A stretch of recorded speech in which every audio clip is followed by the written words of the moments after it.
everybody, and welcome back to the channel. My name is Adam, this is Vancity Audi, and we've got a interesting install for the RS3 today. We are going to be upgrading the fuel lines on my RS3. This fuel line kit is from Iroz Motorsport, and they sell this kit with their IMS 850 full frame kit and higher, because there's more demand on the fuel system and you need as much fuel as you can to make all that power. I've decided to put it on my car with this 777 hybrid turbo from the Turbo Engineers to make it a little easier on my fuel system, in hopes as well we might be able to squeeze out a little more power. I'll show you the parts that came with the fuel line kit. I'll go over kind of what we have already, what we're going to attempt to do, and then we'll get to the install. Here's the entirety of what came in this kit from Iroz Motorsport. This is an 8AN fuel line. This is a 6AN fuel line. This is a Y fitting. This end, this is the quick connect already lined up and on there. That's gonna connect to the ethanol sensor. That's gonna feed into the fuel line, I think. And then we have a couple more thingamabobber whatchamacallits that neither of us know what they're called, but we gotta add those in along the way and make this work. There are no instruction manuals with this kit. As most Iroz products, they like to challenge us newbies, and we're gonna see how we get this install done, and we'll walk you through as we go.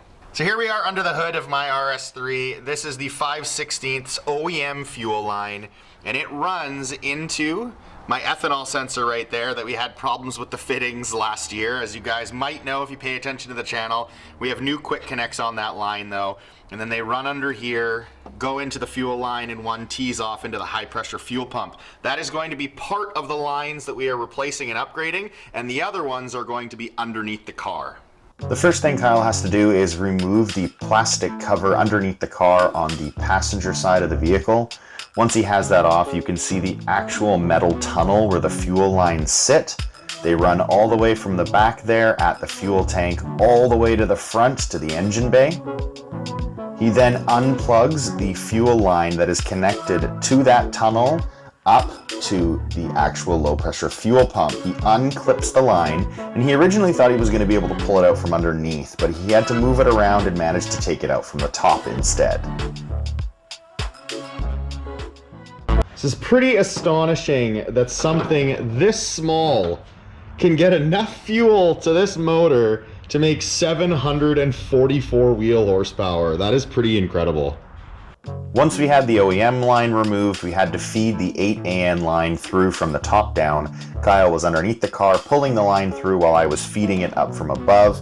We then put it all the way through until you have that 90 fitting, which you connect to the top of the low pressure fuel pump. The line itself should technically run through that tunnel in which your existing fuel lines run, but we were short for time, so we ended up running it beside the tunnel all the way from the front of the vehicle into the engine bay. Kyle then removes the lower portion of the air intake, so we're able to get to the high pressure fuel pump as well as all the fuel lines in front of the manifold. He removes the OEM line by disconnecting that fitting, and then he disconnects the ethanol sensor, works his way along. There are a couple little clips and things that you need to undo along the way in front of the manifold, underneath the manifold, which I highlight here. Once you have that disconnected, he disconnects it off the fuel rail, and then he needs to get to the ones on the high pressure fuel pump, or even more difficult to get to, but he manages to wiggle his way in and get those disconnected as well. Here is the OEM fuel line off of the fuel rail and the high pressure fuel pump, and then it comes back here, and here's the ethanol sensor and our quick connects on the line. It's all out. Time to put in the new upgraded kit. This whole portion here is something that we would not do if we had the opportunity to do this again. We were thinking we were going to save time by removing the fuel rail and connecting that fuel line and the fitting onto the fuel rail itself, and then tucking it in and underneath the manifold. It did not work the way we had hoped. It did not go back in smoothly. Kyle ended up disconnecting the actual injectors themselves from the fuel rail to be able to even get it in the first place. So I'm just showing you guys what we did, but we definitely don't recommend to anyone they do it this way. If we were to do it again, we would remove the coolant lines and go at the entire thing from underneath the manifold rather than trying to do it up top.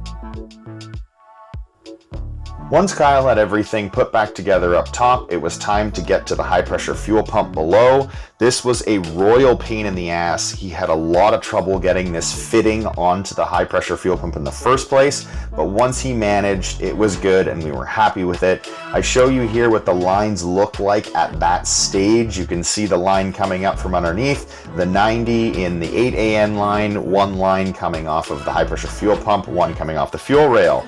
Now you can see that the ethanol sensor, we're basically just swapping what I had onto the lines. Make sure that you keep those clear plastic parts of the quick connects because the new kit did not come with it. Here you can see Kyle connecting that Y fitting. One line is for the high pressure fuel pump and the other line is for the fuel rail.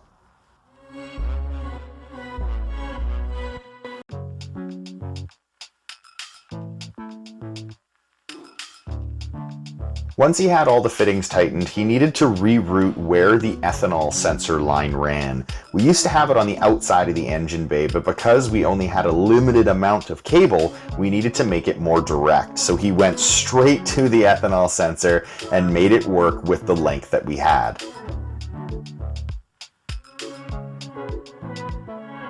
Last thing Kyle needed to do is button up underneath the car. He used a couple zap straps to hold that fuel line as tight as he possibly could.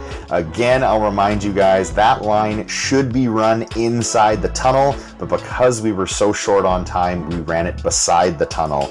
He then puts the plastic protective piece back on underneath the passenger side of the vehicle, then reconnects the final couple plastic pieces underneath the car. Well, we were so close. We thought we had this thing wrapped up and all finished. We started the car. We noticed that the fitting that was on the high pressure fuel pump was leaking. So hours of us tweaking and fiddling with that to try to get it to stop leaking, we managed. We thought we were in the clear. And then we came over here and this fitting was leaking. We have tried taking it off and on and reseating it and turning the pump on and off car. It's still pissing out. So we're done for the night. We're gonna have to order another one of these fittings locally and then we'll get back to it tomorrow. It's now the following day here. I'm back at Ryder Performance. Kyle has been a huge help to me because when we realized that these fittings were leaking, he needed to order them from a local shop. So he has a new fitting on the line, which I'll show you right now. He's run the car, sat for 10-15 minutes idling. Pressure was going throughout the fuel system and there was no spraying, there was no leaking, so that's a really good sign. So I'll show you the finished product right now. Here is the finished product, all said and done. We actually had to pull out the ethanol sensor line as we previously had it routed all along here and throughout. Now it's a straight shot behind there and then it runs straight through here, down and right in front of the manifold with the ethanol sensor. As for the new fuel line itself, tucked in back there, runs straight through here. This is the new fitting that Kyle grabbed for me this morning. This is the one that was leaking and now we hopefully have it figured out. It's actually clamped down here too. I wasn't sure where this actually was supposed to go, so I reached out to Iroz and Aaron over there helped me out with that. Then we have the Y split in the fuel line right there. It's at a slightly different angle than we had it yesterday now that it's clamped on, but everything is locked on. He has some zap straps holding it together, connected down there onto the high pressure fuel pump and up here to the fuel rail. That wraps up the install here at Ryder Performance. A big thanks to Kyle for helping me out. It didn't go as smoothly as we planned. The fittings let us down, so it's a good product we hope, and I'm sure it'll improve the flow. The duty cycle of the low pressure fuel pump, I'm sure, will be dropped now that we have those 8AN lines going to the 6AN lines. I'm pretty sure it's gonna work, but it was just disappointing that the fittings didn't work the first time around. We really struggled with that fitting on the high pressure fuel pump. Yes, we went kind of around the fact that most people would remove those coolant lines, but with Kyle's expertise, he was able to get in there and manage to do it with some wrenches, and we tightened it up as tight as you can get, and it was still leaking. So we lucked out that we got it done at this point. We were worried for a second there we weren't going to be able to. We were gonna have to take the whole thing off and figure something else out. But we're lucky we got it done. Enough of my talking. Time to get out on the road and log this thing. Thank you all for watching, and until next time, guys, take care.